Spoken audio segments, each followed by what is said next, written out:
Oh, hello everyone again, and back we are with the TSR2 1/48 scale build. This is video number 3, again unedited. The intention this time round is to look at the wings, attaching the top part of the fuselage, additional portions. So these are detailed portions, and the top part of the tailplane, as well as stage 18 here, which is a separate set of things to do anyway. But I suppose I really ought to just finalise the saga of the nose cone. So what I can show you here is actually I've got the old nose cone off. Now that occurred a few minutes, 3 or 4 minutes after the end of my exceptionally long and dull video, and it was pretty dull, to be honest with you, so I'm not surprised not too many people watched that and the escapade with the debonder. So what I've been able to do is to get the nose cone off and to adjust the angle of attack of this particular part of the nose now, because as you may remember, with the Wolfpack nose cone you have to take the section of the nose cone away, or section of the nose away, and then add in the new part. So you can see that that's not quite flat there. See, the ruler revolves around it, but it does actually highlight the angle of attack of the nose cone, and so therefore I'll be able to refit the nose cone in a short while at its better angle. And what I'm going to do is to use some epoxy putty, so this sort of stuff, and I'm going to create a fillet in between the nose cone here and the body of the fuselage just there, such that I can achieve the correct angle whilst at the same time getting the right match up between the nose cone and the section of the fuselage where the two meet. So I'm going to have to wind it a little bit up there, and that then should get us a position where the nose cone will be correctly fitted. So to give you an idea, I've got a couple of pictures or drawings that I can show you there, and you can see my special reference book there. So that's the first one. As you can see, the nose cone dips slightly down and it matches pretty much there, and I shall match that completely there. The next one is a larger drawing. So here's the drawing about the tests and the development of the ejection seats here. An interesting point really with this is that the ejection seat was designed to raise and move backwards so that it moved up and away. So you can see the position of the pilot and co-pilot there, and the foot shrouds came over and so on and so forth. There's some interesting reading in there to look at that, so I would advise you do that. So again, if we look at that, hopefully you can see that there. It's in shadow there, isn't it? That's no good, but you can see the angle is going to be pretty much spot on, hopefully. Let's see if we can hold that at the right angle. So there we go. So I've managed to rescue that particular situation. I'm reasonably pleased to tell you. So that was something, eh? Hopefully this video will be a little bit more interesting. So we're going to look at part 16 the first, and the wings I've already assembled here, as you can see. I drew a couple of little lines, little pencil lines here, which you won't notice at the end of the build, just to highlight the extent of this part of the fuselage here, so that we make quite certain that we get the positioning correct. And I'm going to use a combination of quick setting glue and the ordinary white cap cement. So I'm going to use extra thin and Tamiya white cement so that I get the best possible bond here. Word or two about the wings. They really went together terribly easily. The seam lines, I think, aren't really going to show at all when I come to unifying the surface with primer later on. And what I've also done here is there's some pretty well defined detail lines in terms of panel lines and such like, particularly on the top, and I've just scored in a little bit more, not hard, just a little gentle scoring with a little thin scribing point here, which is that thing there. So it's quite small compared to my nail, and I think that'll just get those lines to pop a little more when I put some brown panel line detailer in there. I think that'll be quite good there. I've not had to sand any of this at all, so there we go. So as you can see, you've got the distinctive downturned wings. The flaps are absolutely marvelous. They fit in just beautifully. They're great. I mean, I think you can't get better than that, to be honest with you. They're so well fit that in fact you could probably extend them and put them down. If you wanted to model the aircraft with the flaps down, it would look really realistic, I think. So it would be a pretty straightforward job to be able to model the flaps blown and down. So there we are. So first things first, we'll have a crack at just attaching this wing. So before we do that, just a quick test fit. Now hopefully I'll be able to show you this, but the gap, there is a gap between the right and left hand sections here, just show you between here and here. So if I put a knife blade in there, you can see that, and you can't fit it there. So it's a question of getting those gaps even there. But fortunately, to help us, there's a V shape here.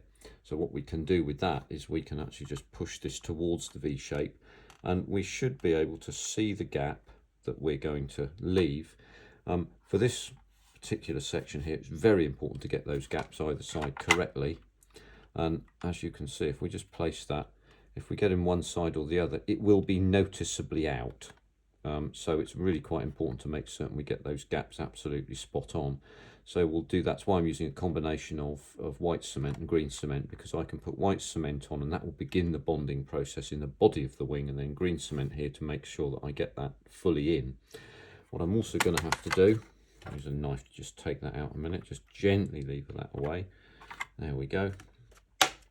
What I'm also going to have to do is to bond that section down. So when this wing is down, this is slightly bowed, and I think that's just perhaps the fact of the plastic. That will need to get pushed down, so it will move a little bit. So I'll glue that down with quick setting cement, and I'll have to hold it, but I'll do that off camera because I honestly don't have any clamps that are big enough to subtend that gap there. So there we are. So that's the first part of the plan here. Let's put that away somewhere safe. The other thing I will do is I will put this section in as well, so that I'm absolutely certain that I'm not going to affect the under fuselage presentation at all. As you know, that fits very snugly. That's very good. I'm amazed and pleased actually at what a good fit this Airfix kit is. So I'm going to leave that in. I'm not going to glue it in just as of yet, but we'll glue in here and make certain that we're underneath these wing sections here, and then place that and go to fix this and then position it properly. So I'm going to use that as my guideline here just to make sure we're absolutely spot on, and away we go. So first things first is the Tamiya, shall we call it extra thick? Maybe we could call it that. Be careful with that, so we need to be reasonably careful with using cements of any kind. So there we go. I think I'm slightly off camera here. There you go, more ineptitude from me. So here we go. I'll tell you what we will do is just, oh, see how the cement dropped. Lucky me, it dropped in the right place. So there we go, we'll drop that on there, and then what we can do is we can position the wing section and make certain that we get the gaps right. And oh, hello, that's not what we wanted, was it? That was the underside of the fuselage just snapping together there. So we can pull that wing back towards the V at the back here, and make certain that we're in the right place. And actually we'll take that off because that's just going to get in our way, and then probably see the gaps there. We'll just put the extra thick away and get the extra thin out, because that will bond quite quickly. So I think those gaps are about right, and you can see that little gap there, so we can ignore that for a bit, and then I can just bond in there into that corner there, and then bond in there into that corner there. Again, my glue's nearly empty, lots of glue there, more than I needed. So there we go there, and we'll hold that for a few seconds just to make sure we got that spot on, and that should allow us to get that completely bonded, and then obviously that will cure for several hours. I may introduce a weight onto the top of this here.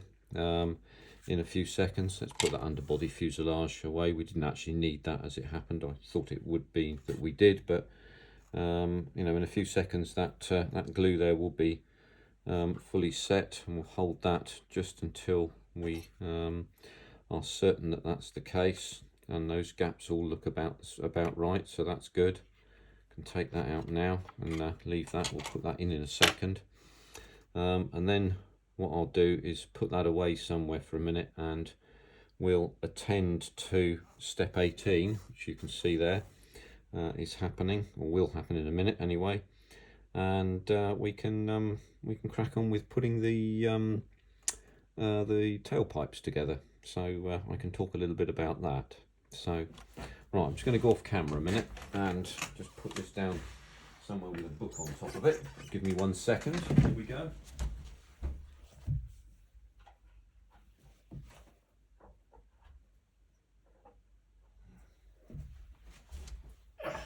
Right, that's that done. So short period of I think in radio terms they call that dead air, don't they? Anyway, no more of that. So tailpipes here, 9C, 10C, 7C, 8C and 11C. First things first, what I've done with this is 11C, which is the tailpipe. I've painted the rims here, which are part of the engine tailpipe, and also the chromed section, as it were.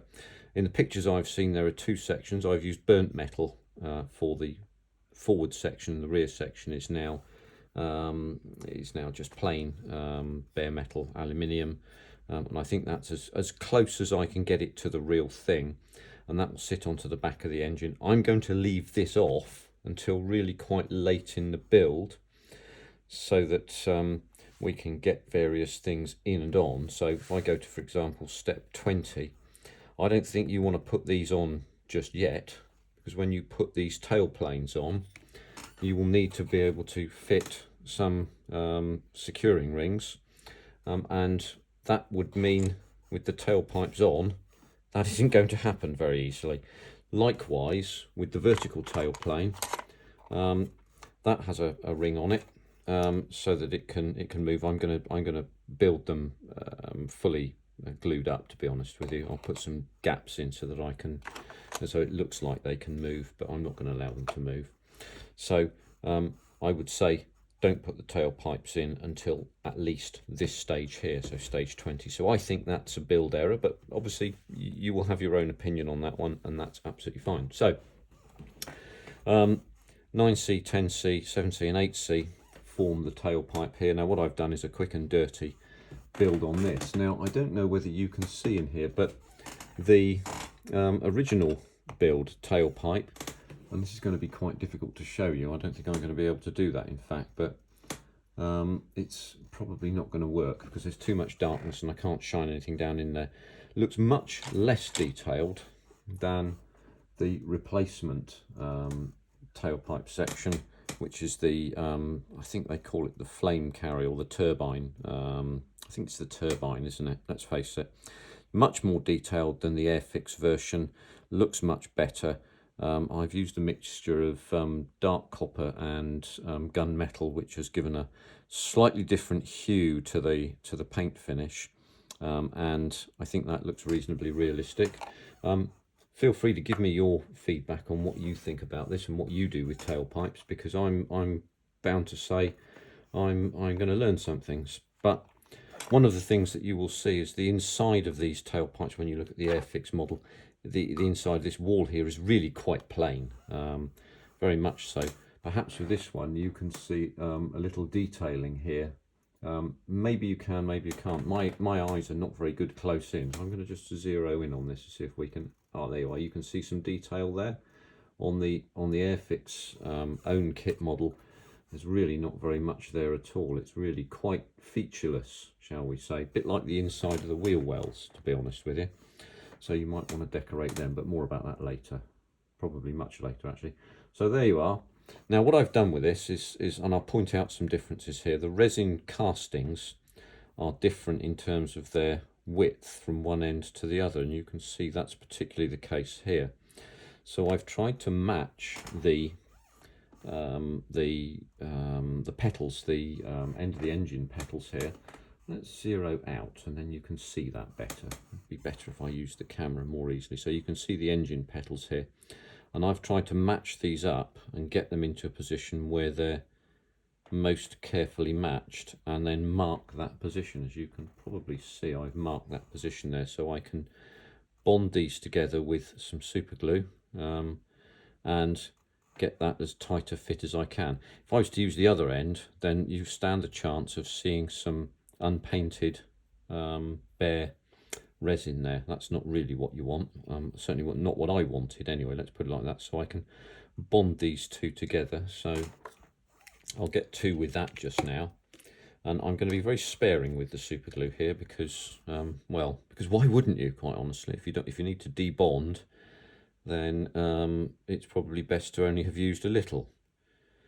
This is near empty anyway, to be honest, so we'll use a little bit of gel adhesive here.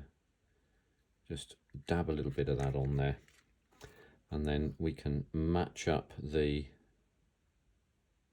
markings here, and see, that's very quickly bonded there. That's just about okay. I'm going to have to be really careful with the next one. So it's the same for the next one. I'm going to bond that really carefully so you can see the markings that I've made here. And again, the wall widths are different on that end to this end. So I don't know, I may be a better glue to use than super glue gel, but it's the only thing I have at the moment, and I promise I'm going to be jolly careful, to be honest with you. So if I get my marks spot on and then place that, there we go. So those are done now, so those are in position, and what I can then do is I can show you those from both ends. Maybe you can see them, and then what we can then do is to bond in the other ends. Now when you're looking at this in real life, you can actually see the ends, and it does look pretty good, to be honest with you. So we'll do the same thing here. This glue pot is nearly empty, so I need to get a new one. In fact, I think I have a spare one poked away here. So I've moved some paint off this so that I can glue it in properly. There we go. So that's on there. Because it bonds so enormously fast on this resin, one does have to be, no, that's I stuck myself to that. One does have to be rather careful. So here we go, 1, 2, 3, 4 spots there. This isn't a high stress part of the model, obviously, so I can be really pretty sparing with the glues. And that's them. And then the next trick here, after these have bonded properly, will be to place the jet pipe. So here's the Airfix one into the back of this. Now you can see again, probably see more easily that there's less detail there visible, but that the fit is pretty good actually, because it's plastic to plastic. This is resin to plastic, and you see more detail, but the fit ain't so good, to be honest. So we're going to have to be reasonably careful about how we bond that in. But I think we can do that, and I think there's a good chance we'll make a reasonably good fist of bonding that in, so we'll go with that as well. So with this one, I'm going to bond here and then place in there, and hopefully we get that right reasonably swiftly, because it's pretty warm today as well, and it will bond quite rapidly. So we'll go with this. Again, little tiny amounts of glue here I'm going to use, just little tiny amounts. I don't want to, that was rather more than a little tiny amount, wasn't it? I would have to say. So let's just see if we can get that into the right position. Yeah, I think that's about right there. and see how quickly that bonds. That's amazingly fast. And then the last one here. I hope I'm doing this on camera. If I get this wrong, I'm going to look like such a plonker. There we go. Yeah, that's really nearly empty now. And that last section there. And then we'll look up in and eyes down, look in. Here we go. And I think we're about there with that. Not quite, not quite, not quite. And there you go. So now we have all of the detail visible, and yeah, that looks pretty contiguous. That, I think that's pretty good, I would say. I think we're in a position where we can probably see that reasonably well. See if we can move some light onto this, maybe show you that a little bit more easily.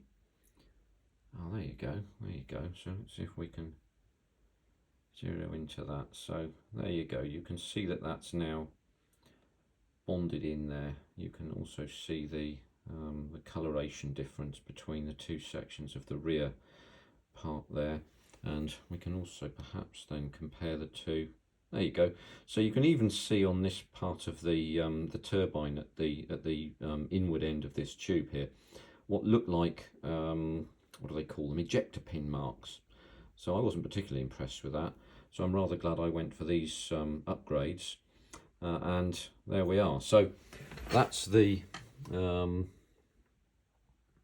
move out a little bit there. So that's the jet pipes there. We're going to leave them to dry for a fairly considerable period. We'll put the cap back on this and leave that away over there, and we can move on to the next thing. Of course, I've used the other jet pipe as a container for little sticks and things. I think it's going to be very useful for that. So I can bet you that these two are going to be glued together to form something to put things in. We might as well make use of them, eh? So there we are. Let's put the knife away somewhere safe. Don't want that dropping on the floor. And then we can move on to the next bit, I think, which will be to de-weight my model, and then we're going to put on the rear fuselage panel with all the detail on it, the front fuselage panel with all the detail on it. We'll put the vertical tail plane on and its corresponding lug that goes in, and that may conclude our video for today, I suspect. I mean, we're up at 22 minutes. Amazing how the time goes, isn't it? So let's move on to the next bit. So, oh, right, okay, back we are again. Again, as I said, no editing here, so we're pretty okay with that now. With this section here, that sits straight in and sits down. That's pretty even on there. I'm just going to use I think some extra thin, and I'm going to use extra thin into these sections here for now, and also some extra thick, shall we say, on the inside of this. So there we go with that. Again, we have to be careful with where we put the glue. That's quite important, eh? Also do this stuff on camera as well, not off. Now, the observant amongst you will know that I haven't put the insides of the air brake sections on the on here. That's because I couldn't work out properly how to fit them, if I'm absolutely truthful with you. They seem to fit where they touch, and they don't touch in many places. But since I'm not going to model this aircraft with the air brakes open any more than just a fraction, because in the pictures that I've seen, the fraction is all that you need, because they had problems with the air brake jacks when they were developing the aircraft and doing the put the glue away, and then we'll bring this back onto camera. I'm just going to lean that on there, get some extra thin cement, and very carefully glue the inside. So when they had problems with the air brake jacks when developing this, so most of the time when flying, the air brake jacks were slightly open. So I'm going to do that as being the most realistic way of doing this. So that's my other plan moving forward. So letting all the secrets out, happy to do so. So that's that section just down and done. I'm gonna peg that with a clothes peg, just to shut that off there, just to give it some additional support. And what I'll also do is I'm going to tape that as well, so that the joint is good.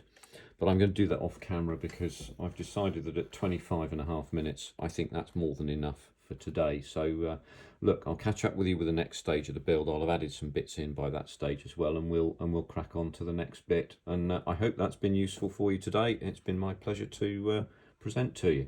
Thanks very much. Bye for now.